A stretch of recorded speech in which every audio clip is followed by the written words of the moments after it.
If your life were a book and you were the author, how would you want your story to go? That's the question that changed my life forever.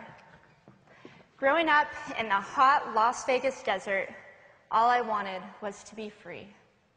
I would daydream about traveling the world, living in a place where it snowed, and I would picture all of the stories that I would go on to tell. At the age of 19, the day after I graduated high school, I moved to a place where it snowed, and I became a massage therapist. With this job, all I needed were my hands and my massage table by my side, and I could go anywhere. For the first time in my life, I felt free, independent, and completely in control of my life. That is, until my life took a detour. I went home from work early one day with what I thought was the flu, and less than 24 hours later, I was in the hospital on life support with less than a 2% chance of living. It wasn't until days later, as I lay in a coma, that the doctors diagnosed me with bacterial meningitis, a vaccine-preventable blood infection. Over the course of 2.5 months, I lost my spleen, my kidneys, the hearing in my left ear, and both of my legs below the knee. When my parents wheeled me out of the hospital, I felt like I had been pieced back together like a patchwork doll. I thought the worst was over until weeks later when I saw my new legs for the first time. The calves were bulky blocks of metal with pipes bolted together for the ankles, and a yellow rubber foot with the raised rubber line from the toe to the ankle to look like a vein.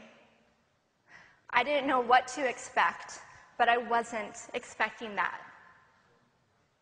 With my mom by my side and tears streaming down our faces, I strapped on these chunky legs and I stood up.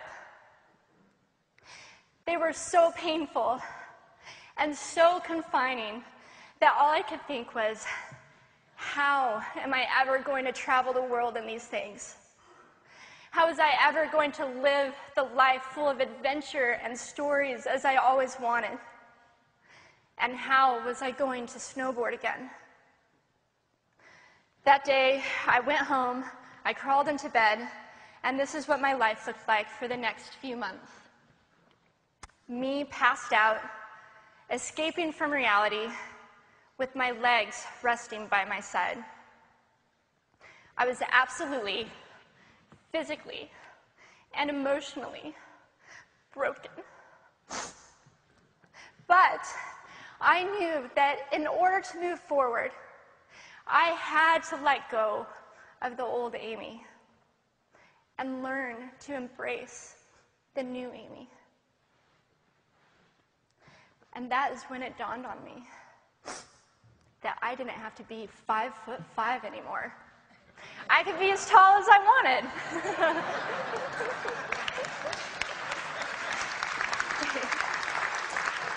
Or as short as I wanted, depending on who I was dating. And if I snowboarded again, my feet aren't going to get cold. And best of all, I thought, I can make my feet the size of all the shoes that are on the sales rack. And I did. So there were benefits here. It was this moment that I asked myself that life-defining question. If my life were a book and I were the author, how would I want this story to go? And I began to daydream. I daydreamed like I did as a little girl. And I imagined myself walking gracefully, helping other people through my journey, and snowboarding again. And I didn't just see myself carving down a mountain of powder, I could actually feel it. I could feel the wind against my face and the beat of my racing heart as if it were happening in that very moment. And that is when a new chapter in my life began. 4 months later, I was back up on a snowboard, although things didn't go quite as expected. My knees and my ankles wouldn't bend, and at one point, I traumatized all the skiers on the chairlift when I fell, and my legs, still attached to my snowboard, went flying down the mountain. And I was on top of the mountain still. I was so shocked. I was just as shocked as everybody else, and I was so discouraged, but I knew that if I could find the right pair of feet, that I would be able to do this again. And this is when I learned that our borders and our obstacles can only do two things. One, stop us in our tracks, or two, force us to get creative. I did a year of research, still couldn't figure out what kind of legs to use, couldn't find any resources that could help me. So I decided to make a pair myself. My leg maker and I put random parts together, and we made a pair of feet that I could snowboard in. As you can see, rusted bolts, rubber, wood, and neon pink duct tape. And yes, I can change my toenail polish. It was these legs and the best 21st birthday gift I could ever receive, a new kidney from my dad, that allowed me to follow my dreams again.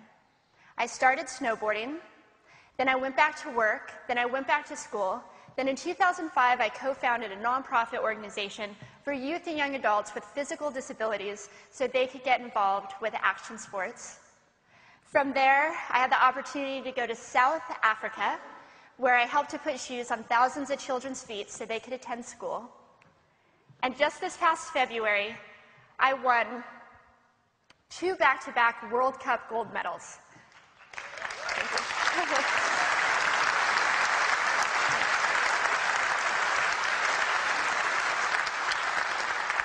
Which made me the highest-ranked adaptive female snowboarder in the world.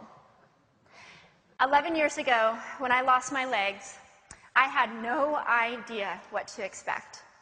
But if you asked me today if I would ever want to change my situation, I would have to say no. Because my legs haven't disabled me. If anything, they've enabled me. They've forced me to rely on my imagination and to believe in the possibilities. And that's why I believe that our imaginations can be used as tools for breaking through borders. Because in our minds, we can do anything, and we can be anything. It's believing in those dreams and facing our fears head on that allows us to live our lives beyond our limits. And although today is about innovation without borders, I have to say that in my life, innovation has only been possible because of my borders. I've learned that borders are where the actual ends, but also where the imagination and the story begins.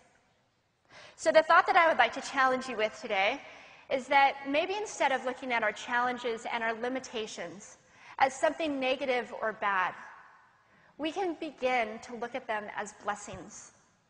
Magnificent gifts that can be used to ignite our imaginations and help us go further than we ever knew we could go. It's not about breaking down borders. It's about pushing off of them and seeing what amazing places they might bring us. Thank you.